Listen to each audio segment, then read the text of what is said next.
Bonjour. Que nous réserve le Bitcoin pour cette nouvelle semaine? C'est ce que nous allons voir dans l'analyse du jour. Mais avant de commencer, n'oubliez pas de vous abonner, de mettre un petit pouce bleu et de laisser un commentaire. Donc cette semaine, pour changer un petit peu, eh bien la vidéo va être plutôt courte, hein, alors que vous savez que le lundi normalement c'est la vidéo la plus longue, hein, puisque c'est l'analyse weekly. Mais eh bien il ne s'est pas passé énormément de choses depuis la semaine passée, mis à part en daily où on va en parler justement, notre fameux Golden Cross qui a eu lieu. Les indicateurs sont passés totalement bullish, hein, mais ils étaient pratiquement totalement bullish la semaine passée et pareil, pratiquement pareil les semaines précédentes. Mais on n'a toujours pas nos vraies confirmations qu'on attend. Donc cette semaine va être encore une semaine, hein, c'était déjà le cas la semaine dernière, une semaine décisive, mais vu qu'on n'a pas eu euh, l'ultime but de la semaine dernière, c'est-à-dire les vraies confirmations, eh bien c'est reporté à cette semaine, ce que je vous avais prévenu la semaine dernière, hein, si on n'a pas nos vraies confirmations, on devra attendre une semaine supplémentaire. Voilà. Donc on va quand même voir pas mal de petites choses, du coup on va pas perdre de temps et on va passer directement sur la cryptomap. Alors la cryptomap du jour, bien que le Bitcoin soit haussier aujourd'hui, vous voyez, il a fait un joli plus 2%, eh bien, l'ensemble des altcoins ne suivent pas, hein. On a quelques altcoins qui sont quand même, qui ont des hausses quand même importantes, mais dans l'ensemble, eh bien, on a quand même plus de rouge que de vert. Alors, est-ce qu'il faut s'en inquiéter? Non, non pas forcément, hein, parce que vous savez que souvent, quand le Bitcoin est au début d'une nouvelle jambe haussière, eh bien, ça arrive relativement souvent que les altcoins prennent du retard et qu'ils ne commencent à monter qu'après, que bien plus tard. Donc c'est pas forcément inquiétant. Voilà. En tout cas, quoi qu'il en soit, les altcoins sont en retard sur la journée par rapport au Bitcoin. Et sur la semaine, on a aussi pareil le Bitcoin qui nous fait 2,6%. Et vous voyez que l'ensemble de la cryptomap est rouge, hein, donc les altcoins sont vraiment très en retard. Alors on a comme toujours 2-3 altcoins qui performent bien, mais dans l'ensemble, c'est quand même des chutes de 5 à 15% sur l'ensemble des altcoins sur la semaine. Le dollar, toujours aussi bullish, hein. On va arriver d'ailleurs sur le retest de cette trendline, hein, qu'on a breaké ici, hein. Trendline qui avait duré du mois de juillet 2023 jusqu'au mois de juillet 2024, donc un an. On l'a cassé, on est venu rechercher le bas du range, hein, notre fameux range, hein, qui dure, hein. On est entré dans ce range en octobre 2022, donc ça fait maintenant 2 ans qu'on est dans ce range, un très long range. Là, retest, alors ce qu'il faudrait espérer, bien entendu, c'est un rejet de cette trendline pour repartir plus bas. Si on casse la trendline, on va une nouvelle fois aller tester le haut du range. Et là, ce sera potentiellement problématique, comme vous le savez, si on casse le haut du range, parce que peut-être que du coup, ce range-là aurait été juste une longue réaccumulation avant de reprendre la hausse. Ce qu'on ne veut surtout pas voir sur un dollar, on ne veut pas voir un dollar haussier sur du long terme, puisque le Bitcoin et le dollar, jusqu'à présent, alors ça peut changer, ça pourrait changer. Est-ce que c'est prêt encore à changer? Je ne pense pas. Mais voilà, depuis la création du Bitcoin, sur du long terme, et uniquement sur le long terme, le dollar et le Bitcoin sont inversement corrélés. Donc nous, ce qu'on préférerait voir pour un Bitcoin haussier, ce serait bien évidemment un break plutôt de ce range par le bas, hein. Une vague baissière, une consolidation, et puis une nouvelle vague baissière pour suivre cette flèche-là. Voilà. Au contraire, hein, si on break par le haut, ça nous emmènerait potentiellement du coup à un dollar haussier sur du long terme et ça pourrait être pénalisant pour le Bitcoin. Le gap, alors, les CME futurs, au niveau des gaps, on ne va pas s'y attarder tout simplement parce qu'il n'y a pas de gap cette semaine, hein. Vous voyez, dimanche, hein, voilà, vendredi, dimanche, il n'y a pas de gap. Donc on ne va pas perdre de temps sur les gaps cette semaine. Il n'y a pas de nouveau gap. Il y avait, tous les gaps récents ont été comblés. Donc on ne va pas s'y attarder aujourd'hui. Voilà, donc on en vient au Bitcoin sur Binance, toujours pour le daily. Alors là, je suis en weekly, mais bon, juste pour vous montrer. On a notre fameuse zone de rechargement de short qu'on essaye de casser depuis un moment. Donc là, on a une clôture. La semaine dernière, on n'a pas eu de confirmation puisque c'est une bougie rouge. Donc, comme je vous ai dit, c'est reporté à cette semaine. On veut une belle bougie verte. Voilà, tout simplement pour confirmer le break de cette zone de rechargement de short et espérer continuer la hausse. Donc, qu'est-ce qu'on attendait la semaine dernière? On va le voir juste après parce que c'est vrai que j'ai oublié. On va quand même passer en daily rapidement. On a quand même eu notre fameux, bien entendu, Golden Cross. Alors, on va s'enlever les moyennes mobiles dont on n'a pas l'utilité, on va s'enlever le graphique. Voilà, on a eu notre fameux Golden Cross. On l'a eu d'ailleurs dimanche. Voilà, donc la moyenne, la Golden Cross, je vous rappelle, c'est quand la moyenne mobile 50 repasse au-dessus de la moyenne mobile 200. Hein, la 200 elle est en bleu, la 50 elle est en orange. Et l'inverse, une Death Cross, c'est quand on a la moyenne mobile 50 qui passe en dessous de la moyenne mobile 200. Alors pourquoi ça nous intéresse? Tout simplement parce qu'un actif par rapport aux moyennes mobiles est qualifié comme haussier tout simplement par rapport au daily. Quand, alors il nous faut deux conditions, il nous faut être au-dessus de la moyenne mobile de 100, ce qui est le cas depuis le 14 octobre, et également être sous Golden Cross. Voilà. Donc, dans voilà, les dernières fois qu'on a eu ces configurations-là, par exemple, c'était ici. Voilà. Donc là, on est reparti, on est passé au-dessus de la moyenne mobile de 100, et là, on a eu la confirmation. Et on a pu avoir ce joli mouvement haussier. C'était pareil ici, on est passé au-dessus de la moyenne mobile 200. Ici, on a eu la confirmation, on a pu avoir ce joli mouvement haussier. On a eu la même chose ici, avec ce mouvement haussier. On a la même chose ici. On passe au-dessus, alors ici, au-dessus de la moyenne mobile de 100. Ici, la confirmation, on peut avoir un joli mouvement haussier.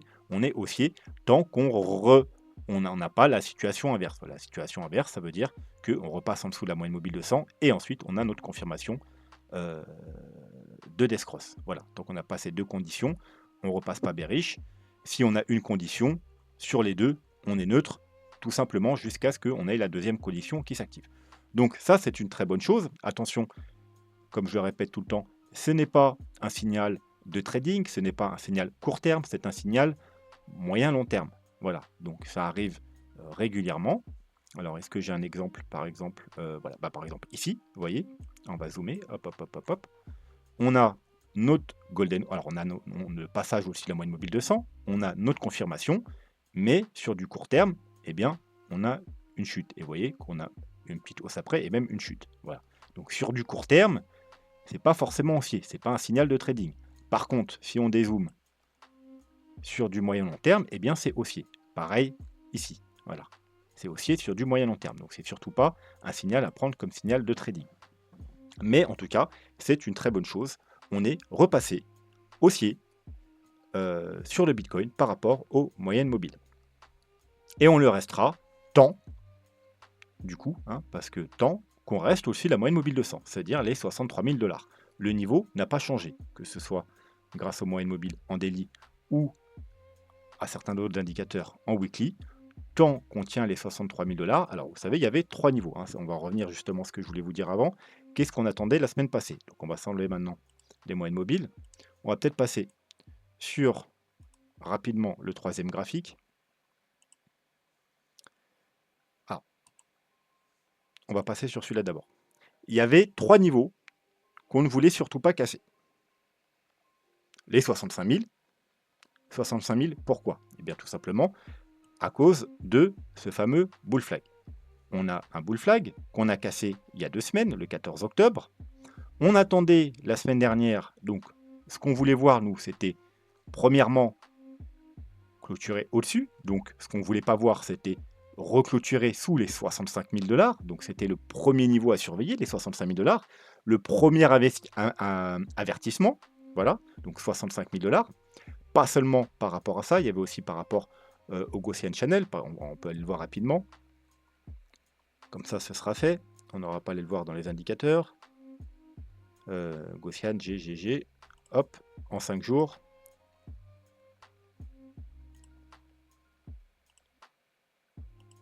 Voilà, par au Gaussian Channel, hein, on veut, hein, comme à chaque fois qu'on repasse au-dessus du Gaussian Channel, vous voyez, en général, ça nous indique des nouvelles tendances haussières, et puis quand on repasse en dessous, eh bien voilà, c'est plutôt des tendances, comme ici, des tendances baissières, et puis quand on repasse en dessous, tout va bien, et quand on repasse au-dessus, tout va bien, quand on repasse en dessous, tout va plutôt mal, quand on repasse au-dessus, tout va bien, et voilà, on vient retester la médiane, c'était très bien, donc on veut repasser au-dessus, et donc ce qu'on ne voulait pas, c'était bien entendu réintégrer. On est venu faire un magnifique pullback, hein, pareil sur les 65 000 $. Donc ce qu'on ne voulait pas, par rapport au Gaussian Channel, et également bien entendu à la figure chartiste du bull flag, c'était repasser sous les 65 000 $. C'était le premier niveau. Ensuite, vous savez qu'il y a les 63 000 $, notamment justement par rapport à la moyenne mobile de 100 daily, mais également par rapport, on le verra plus tard, on va le voir maintenant, comme ça, ça sera fait, aux moyennes mobiles weekly, notamment la EMA 21 qui se trouve, vous voyez, au 60, quasiment pile aux 63 000 $. Alors, je vous rappelle que on est totalement bullish, tant sur les moyennes mobiles, en weekly, tant qu'on tient justement ces 63 000 $. Pourquoi? Parce qu'on est au-dessus de toutes les moyennes mobiles, c'est-à-dire la 21, la 50, la 100 en jaune et la 200. Et on est dans une configuration haussière parce que toutes les moyennes mobiles, comme à chaque fois qu'on est dans des situations haussières, elles sont bien alignées à la hausse, c'est-à-dire qu'on veut la moyenne mobile la plus faible au-dessus et la plus forte en dessous. Donc rose, orange, jaune, bleu. Voilà, on a bien jaune, orange, jaune, bleu depuis à peu près la fin août. Voilà. Et sur les moyennes mobiles exponentielles, c'est la même chose, hein. Tant qu'on tient la moyenne mobile 21, donc qui se trouve aux 63 000, aux 63 400, ouais, à peu près les mêmes niveaux, et elles sont bien alignées. Alors elles d'ailleurs, elles ne se sont jamais désalignées, hein. La correction ici n'a pas suffi à les désaligner, hein. Elles sont toujours bien alignées depuis le mois d'octobre 2023. Voilà. Donc on est totalement haussier tant qu'on tient les 63 000. Donc c'était le deuxième niveau qu'on ne voulait surtout pas casser. Et puis le dernier niveau, bien entendu, c'était, on va dire, le niveau de la dernière chance entre guillemets, hein. C'était, alors quand je dis niveau de la dernière chance court terme, bien entendu, je ne parle pas des 43 000 $, dont on parlait il y a plusieurs semaines et pendant plusieurs mois, qui est vraiment le niveau de la dernière chance, plutôt long terme. C'est-à-dire si vous voulez vraiment pas voir un Bitcoin décrocher et avoir un top de marché, du coup ici. Là, on parle d'un niveau dernière chance court terme, c'est les 60 000 $, tout simplement parce que c'est le niveau Ishimoku Weekly. Donc, on a la Tenkan, la Kijun et le haut du nuage. Donc, c'est vraiment une triple support, c'est un très gros support. On ne voulait surtout pas casser ce niveau. Pourquoi? Parce que si on casse ce niveau, on réintègre le nuage. Quand on réintègre le nuage, qu'est-ce qui se passe? Dans la grande dans 90% des cas, on vient rejoindre, c'est comme un aimant, on vient rejoindre le bas du nuage. Donc, on serait de retour aux 49 000 $, hein, sur les bottoms. Et puis, si on casse ce niveau, ben, il n'y a plus rien, il y a plus rien sur Ishimoku Weekly, il y a plus rien, voilà, ce serait très problématique. Donc voilà pourquoi on ne voulait pas casser les 60 000 $. Donc, on va en revenir à notre, alors, hop, on va en revenir tout simplement, hop, à notre petit graphique. Donc, on a bien respecté tous ces éléments. On est venu faire parfaitement un pullback sur les 65 000 $, donc sur notre bull flag, hein. On va revenir en weekly, voilà. Donc on a cassé le bull flag, pullback, et puis ça repart. Donc c'est très bien, hein. Donc ceux qui voulaient jouer cette figure, vous pouvez le prendre dans les petits time frames à la cassure ou sur ce magnifique pullback. Avec un stop, théoriquement, au minimum sous ce niveau-là, hein, le dernier plus bas, voire sous le plus bas là. On va me dire c'est un très gros stop, oui, mais là on parle d'un très gros trade, hein. Si vous voulez jouer cette figure, bien entendu. Alors, est-ce qu'il est trop tard pour jouer cette figure? Bien entendu que non. Surtout que, théoriquement, on n'a pas encore, comme je vous ai dit en début de vidéo, la semaine dernière, bien qu'on ait fait une jolie clôture au-dessus, c'est ce qu'on attendait, au-dessus des 60 000, au-dessus des 63 000, au-dessus des 65 000, bah, la bougie, regardez, elle est rouge. Et une bougie rouge ne peut être considérée comme une bougie de confirmation. Donc là, on a la clôture de bougie, très bien. Et théoriquement, la semaine dernière, je vous disais semaine décisive, parce que si on a une bougie verte, on a confirmation de la cassure de ce blue flag. Alors, on a eu une bougie pullback, une très belle bougie, mais malheureusement, elle est rouge. Donc, ce n'est pas considéré, hein, si on veut être pointilleux, comme une bougie de confirmation. C'est pour ça que cette semaine va être, du coup, la semaine décisive.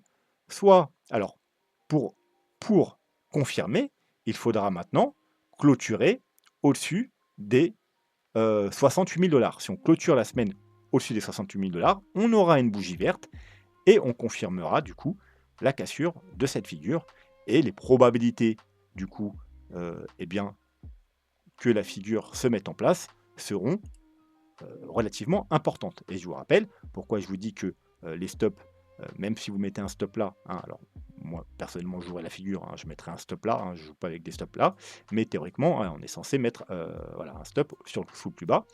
Pourquoi c'est pas un stop relativement grand finalement? Puisque les targets de cette figure, je vous rappelle que la première target, elle est aux 115 000 $. Donc vous voyez que au niveau quand même du risque reward, il est quand même relativement important.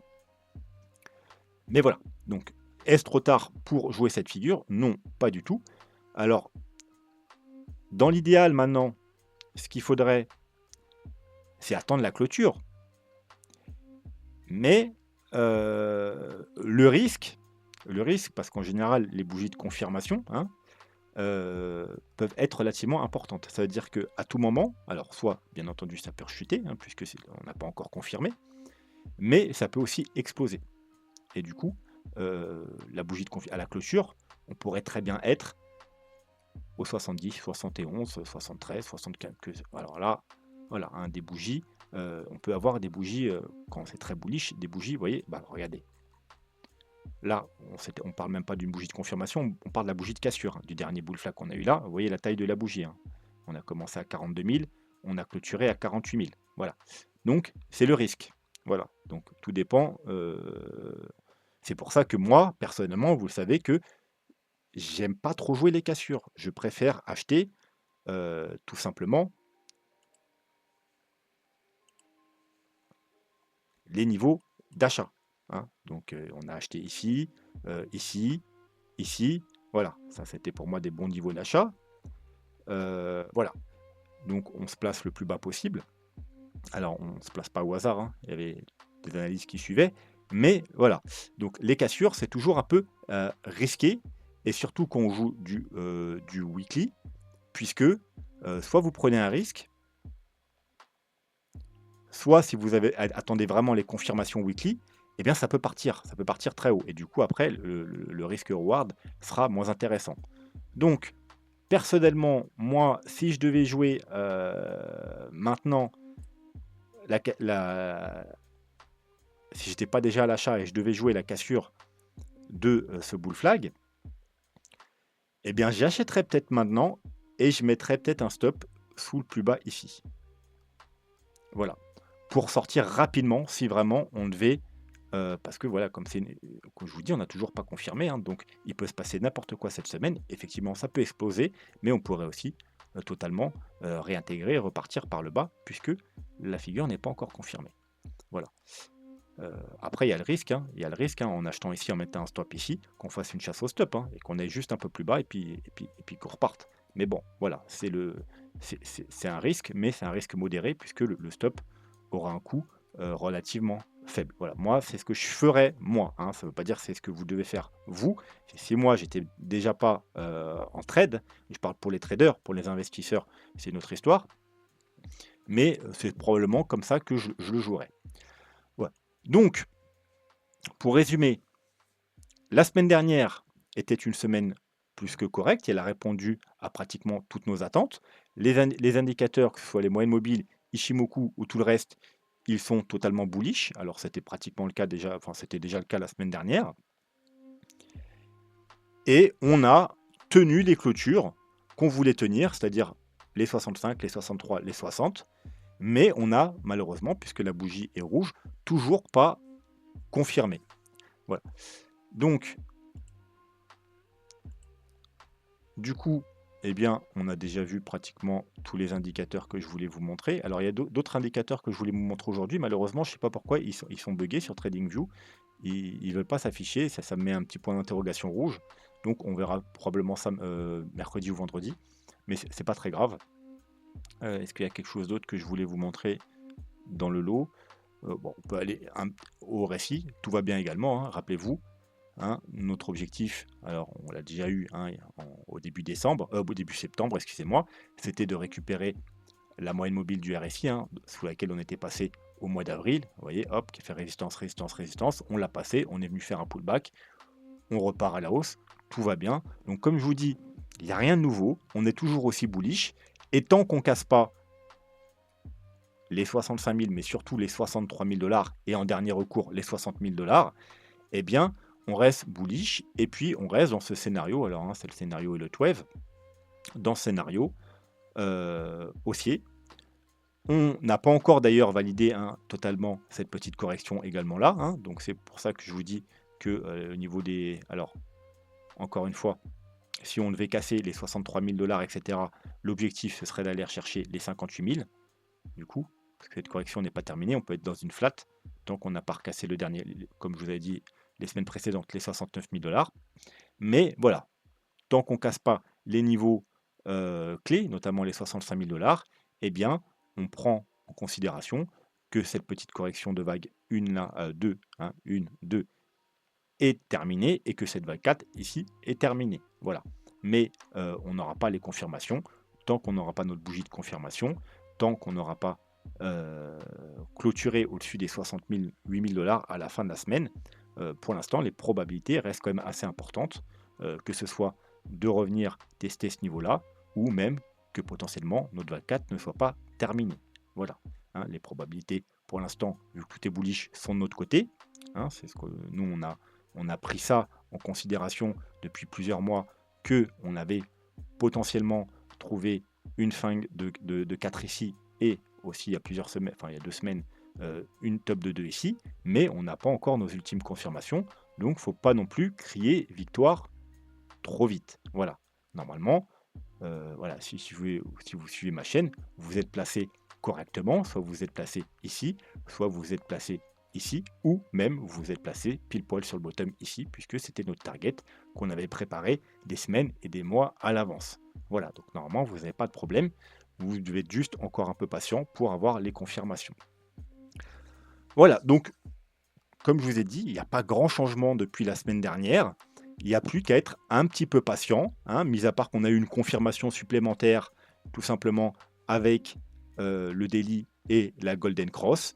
Mais maintenant, il faudra attendre la clôture de cette semaine pour enfin savoir si on va vraiment avoir notre nouvelle jambe haussière ou si ça va encore traîner quelques semaines, voire quelques mois, la vague 4 n'est pas finie, avant de décoller réellement. Il y a les présidentielles aux États-Unis qui vont pas tarder à avoir lieu. Ça pourrait avoir une influence, surtout selon le résultat, mais je crois que ça va avoir lieu dans une dizaine, 10-15 jours, je ne sais plus exactement la date, mais je sais que c'est début novembre. Donc il pourrait se passer quelque chose pendant ou après, mais si on a nos confirmations, ça pourrait juste avoir peut-être des conséquences seulement court terme, pas forcément long terme. Donc, ça, je pense pas que ça va remettre quand même en question, si on a nos confirmations, la jambe haussière qui aura fort probablement lieu si on a toutes nos confirmations. Voilà, de toute façon, on aura le temps d'en reparler. Quoi qu'il en soit, si vous avez des questions, n'hésitez pas en commentaire. Si vous voulez que j'analyse vos actifs préférés, altcoin ou même en dehors des cryptos, ça se passe dans la section commentaires. Si vous voulez soutenir la chaîne, abonnez-vous, mettez un petit pouce bleu et puis également laissez un petit commentaire. Sur ce, je vous souhaite une très bonne soirée et je vous dis à bientôt. Tchuss.